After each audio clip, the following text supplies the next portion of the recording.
بسم اللہ الرحمن الرحیم۔ ہم اپنے بچپن سے ایک چیز دیکھتے چلے آ رہے ہیں، اور وہ یہ کہ جب بھی شادی بیاہ ہوتی ہے تو انویٹیشن کارڈ آتا ہے۔ اس انویٹیشن کارڈ میں اس پروگرام کی پوری تفصیل لکھی ہوئی ہوتی ہے۔ اتنے بجے بارات آئے گی، اتنے بجے کھانا ہوگا، اور پھر اتنے بجے رخصتی ہوگی۔ جبکہ حقیقت یہ ہے کہ عملی زندگی میں ہم نے کبھی اس پروگرام پر عمل ہوتے ہوئے نہیں دیکھا، اور یہ صورتحال پھر اس درجے پہ پہنچنے لگی کہ آہستہ آہستہ شادی ہالوں میں رات کے 2 اور 3 بجنے لگے۔ جب صورتحال اس جگہ پہ پہنچ گئی تو پھر حکومتوں نے کچھ مداخلت کی، اور کہیں پر 10 بجے، کہیں پر 12 بجے کی کچھ لمٹ رکھی گئی، اور اس میں قانون بنایا گیا کہ پھر دولہا کو اور دلہن کے والد کو، دونوں کو پولیس جو ہے وہ اپنے پاس بٹھا لے گی۔ جب اس درجے کی سختی کی گئی تو پھر صورتحال کچھ بہتر ہوئی، لیکن جہاں اس طرح کی سختی نہیں کی جاتی وہاں پر لوگ اپنے طور پہ وہیں پہ کھڑے ہوئے ہیں۔ اور اس کا اگر ثبوت آپ کو دیکھنا ہے تو کسی دوسری تقریب کو دیکھ لیجئے۔ ہم جو بھی ٹائم دیتے ہیں اس پر پہنچنا ہماری ذمہ داری نہیں ہوتی ہے، ہم نہیں سمجھتے کہ ہمارے کرنے کا کام ہے، اور اطمینان کے ساتھ کوئی نہ کوئی عذر ہم پیش کر دیتے ہیں۔ اس کے ہم عادی ہیں، یہ ہمارے معمولات کا حصہ ہے۔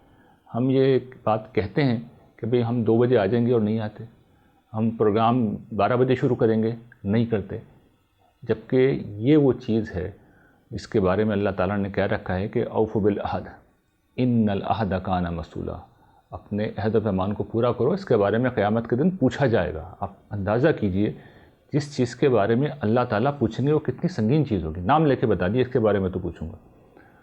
اچھا، ہم یہ سمجھتے ہیں کہ جی ہم نے باقاعدہ لفظ تو نہیں بولا، ہم نے کوئی تحریری کانٹریکٹ تو نہیں کیا کہ میں جو ہوں تو میں 100 روپے کے اسٹیمپ پیپر پہ لکھ کے دے رہا ہوں کہ میں 2 بجے آ جاؤں گا۔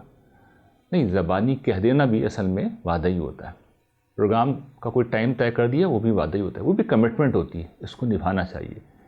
کوئی مسئلہ ہو جائے تو ایک استثنائی صورتحال میں تو ہر جگہ رعایت ہوتی ہے، لیکن یہ معمول بن جائے تو یہ دین کے حکم کی کھلی خلاف ورزی۔ آپ اندازہ کیجئے کہ عہد و پیمان کے بارے میں ہمارا دین اس درجے میں حساس ہے کہ حضور نے ایک موقع پر ارشاد فرمایا کہ منافق کی 3 نشانیاں ہیں: بات کرے تو جھوٹ بولے، امانت رکھوائی جائے تو خیانت کرے، اور وعدہ کرے تو وعدہ خلافی کرے۔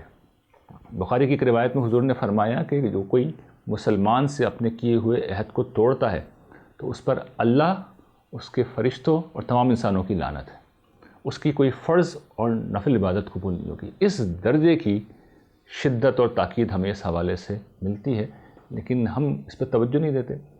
اور ایک جو قرآن مجید کی ایک بڑی غیر معمولی بات ہے، یا ایھا الذین آمنوا لما تقولون ما لا تفعلون، اہل ایمان وہ کہتے کیوں ہو جو کرتے نہیں ہو۔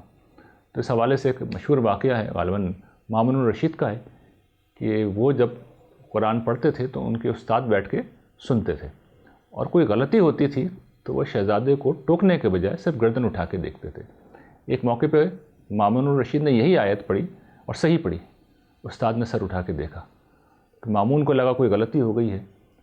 انہوں نے پوچھا، انہوں نے کہا نہیں صحیح پڑھا ہے، لیکن مامون سمجھ گئے۔ وہ اپنے والد کے پاس گئے، ہارون رشید کے پاس، اور کہا کہ آپ نے کیا استاد سے کوئی وعدہ کر رکھا تھا؟ بادشاہ نے کہا ایسا ہی ہوا تھا، اور پھر اس کے بعد اس نے ان استاد کو بھی دیا جو کوئی نام دینا تھا، اور اپنے صاحبزادے کی اس فراست کی بھی بڑی تحسین کی کہ وہ بغیر کہے معاملے کو سمجھ گیا۔ تو قرآن مجید کی ان ہدایات اور حضور کی ان ہدایات پر عمل کرنا فرائض میں سے ہے، نماز کی طرح ہی فرض ہے، اور اگر نہیں کریں گے تو پھر خدا کے ہاں اس کی پکڑ ہے۔ وآخر دعوانا ان الحمد للہ رب العالمین۔